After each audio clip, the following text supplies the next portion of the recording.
Hello, I'm AJ Watson and you're watching the Alabama Farmers Federation Legislative Update video. Joining me is Matthew Durden, State Senate Legislative Programs Director.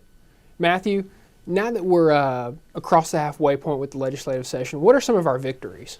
Well, probably our greatest victory to this point right now is our country origin of labeling for catfish.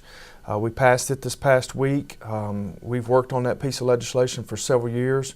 It allows our catfish farmers an even market to even playing field to sell their catfish on and compete with foreign catfish. So we feel like that'll help our catfish producers out over there, and we feel like that's a big victory for us. What are some other moving pieces that we're still looking to get across the finish line? Well, we've got several pieces out there that we've got in a good position as of right now. We've got our F4 farm tag bill, which will lift the restrictions of just one tag per farmer.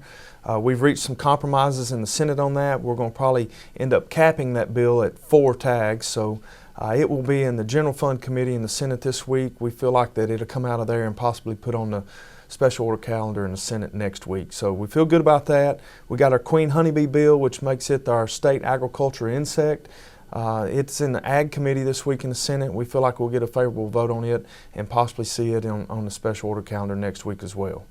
Speaking of the Senate, they recently passed the Education Trust Fund budget. Now they've sent it to the House. Right. What do you foresee with the budgets?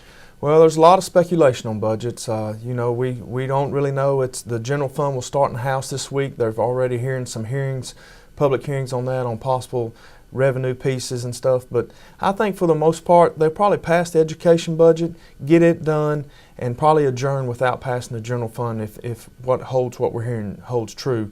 I think we'll probably see several special sessions to come back and try to pass the general fund. So, as you know, our CAFO funding and our Poultry Institute funding is all tied up in that. So right now we're continuing to work on make sure our CAFO funding is level funded and we can get that back in the budget. After this recording, the Senate Finance and Taxation General Fund Committee passed the F4 farm tag bill without opposition with a cap of 4 tags per person. The Queen Honeybee bill passed the Senate Agriculture, Conservation, and Forestry Committee unanimously. The House of Representatives failed to reach a vote on a bill that would increase the penalties of transporting feral hogs in the state. A Senate companion bill that would increase feral hog transporting penalties passed the Senate Agriculture, Conservation, and Forestry Committee without opposition.